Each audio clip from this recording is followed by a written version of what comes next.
lahat po ng impormasyon na yon, nandun na po yun sa NEP at sa HGAB. Madam Chair, nakasulat po yun sa NEP pero hindi po nakatotal per district. Kaka-check ko lang po. Anyway, yun lang po hinihingi ko. So, pwede bang, kasi yung DPWH budget is 772 pages. So kung hahanapin po yan ng mga kababayan natin, mahihirapan po sila. Hindi ba po pwedeng padaliin natin, ihiwalayin lang natin yung mga proyekto per district? Yun lang po ang hiling ko. Pwede po ba? Yes, Representative Albano. In the fairness, so that we can move on, this is only a briefing anyway. I'd like to read out my motion of point of order so that we can move on and ask questions that are relevant for our society and for our district and for the national interest. Thank you, Madam Chair. Thank you very much, Representative Albano. With the point of order being withdrawn, may we now request the Honorable Tiangco to please proceed with other questions that you have for our agencies present here today. Okay. Thank you very much. Ito, Madam Chair, last year, kaya kailangan ulitin to. Last year ko po ito tinanong. Nung third reading, and I even wrote you regarding this, no? Malaki po yung kontrobersya sa DPWH projects, no? I requested last year nung nag-third reading, I requested the chair na ilabas yung budget per districts at ilabas yung budgets per party list. Summarized, para alam natin magkano yung total per district at magkano yung total DPWH per party list at saan pumunta yon. Ngayon lumabas na po yung NEP ng DPWH. I am requesting again na sa NEP pa lang, i-post po natin sa ating website yung budgets per district para makita ng lahat yung mga budget ng DPWH per district at yung budget ng DPWH per party list at saan po ito napunta. Sasabihin ulit, hindi po ito kasama sa DBCC. Pero last year, kailan pa ako magkakaroon ng opportunity? Last year, tinanong ko yan nung third reading. Sumulat ako hanggang ngayon, walang sagot for the 2026. So palampasin na natin yung 2026. 2027, bakit hindi po natin, kung talagang gusto natin ng transparency, bakit hindi natin ipakita magkano ang budget per district, magkano ang budget per party list, at saan po ito napunta? Representative Tiangco, what is contained in the NEP? In the NEP itself, if you would look at the budget of DPWH, meron na rin naman pong mga totals doon per DEO. So there's a regional total. There's also a total per district engineering offices. So those information are actually already contained in the NEP itself and later on when the HGAB is filed. Hindi po kayang i-total yun ng ordinaryong mamamayan, Madam Chair. 772 pages yun. Hindi mahahanap yun. Why don't we make it easy for them na ipakita, okay, simula sa distrito na to, ito total budget, ito mga proyekto, ito total budget, ito. Tsaka doon, can you tell me, paano po hahanapin doon yung pinopost ng party list? How will we know sinong party list ang proponent doon sa budget na yon kung hindi po natin ilalabas? Representative Tiangco, again, there are no proponents for the project. So if you would look at the HGAB and the NEP, you would see that there are totals per district engineering offices. So there is actually no way to us to be able to create a summary of what are proposed by party list members as opposed to district representatives because there are no such thing as. Meron po yan, Madam Chair. Hindi naman tayo pinanganak ka. But again, po, the information that is being asked for, which would be the summary of the budget per district engineering office, per regional office, they're all contained there in the NEP, within the DPWH budget itself. Makikita nyo po yun, naka-separate out po yan sa NEP. Within the DPWH budget, you already have the totals per district engineering office, and in the annexes, you have there the line items in terms of the project. So, lahat po ng impormasyon na yun, nandun na po yun sa NEP at sa HGAB. Madam Chair, nakasulat po yun sa NEP pero hindi po nakatotal per district. Kaka-check ko lang po. Anyway, yun lang po hinihingi ko. So, pwede bang, kasi yung DPWH budget is 772 pages. So kung hahanapin po yan ng mga kababayan natin, mahihirapan po sila. Hindi ba po pwedeng padaliin natin, ihiwalayin lang natin yung mga proyekto per district? Yun lang po ang hiling ko. Pwede po ba?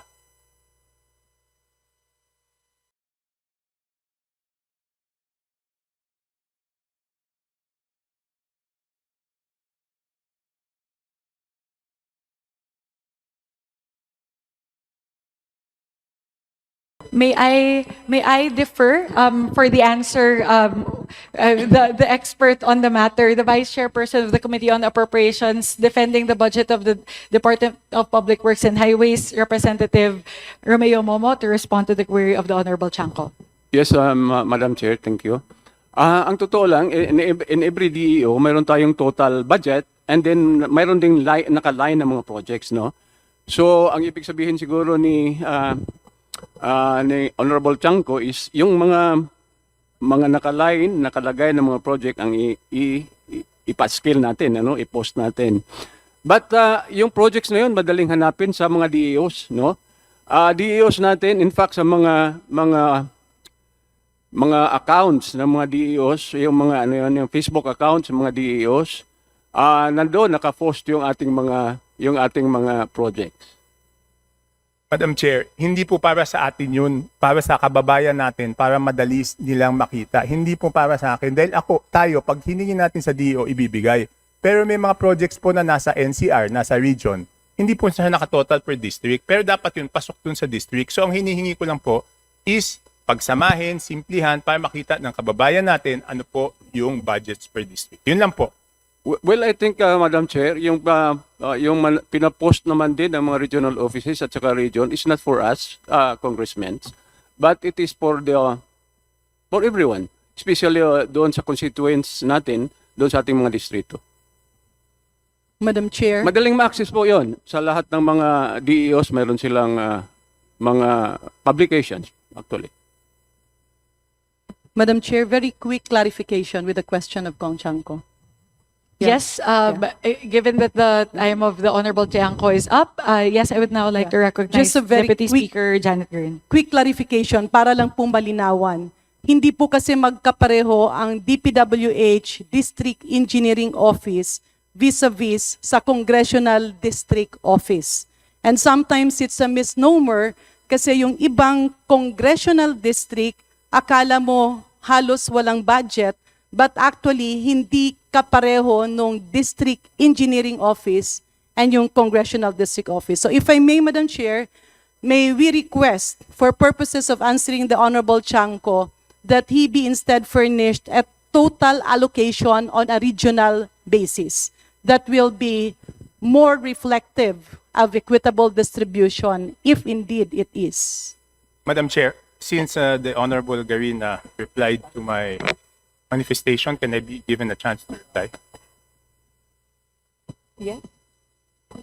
Go ahead, Representative Chanco.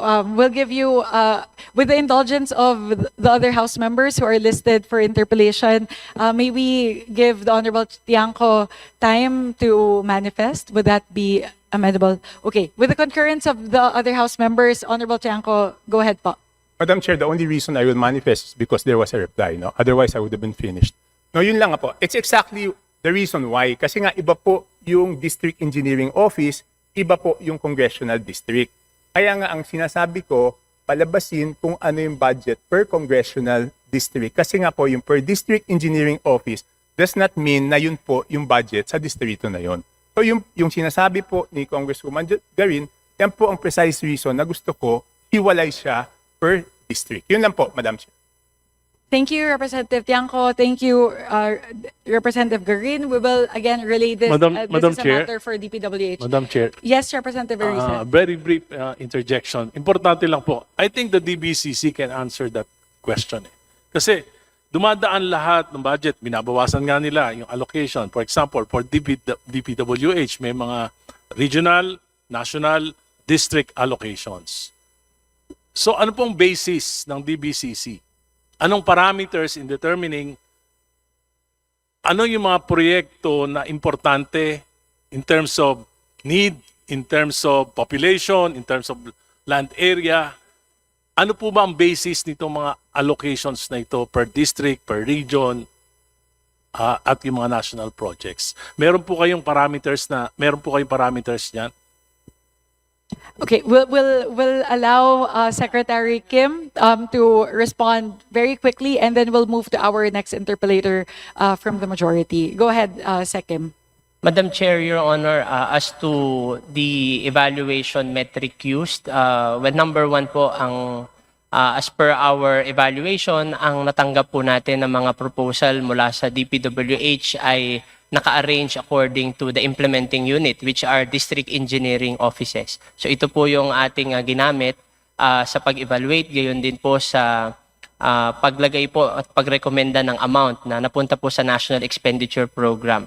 As to the requisite formula, number one po, we will defer to DPWH on a more detailed or specific formula dahil po sa level po ng DBM, pangunahin po sa aming naging evaluation yung implementation readiness ng bawat isang proposal, completeness po ng mga dokumento na magpupruweba na the projects submitted and part of the NEP are implementation ready at kompleto po yung mga dokumento mula sa project profile, program of works, gayon din po yung tamang geotagging dahil dito po nakabatay yung ating layunin na masiguro na maiwasan o mawala po yung posibilidad na maging mga ghost projects muli po yung mga proyektong nakasaad po sa NEP. So ito po yung naging pangunahin na metric na ginamit po ng DBM in evaluating the public works proposal submitted by the DPWH.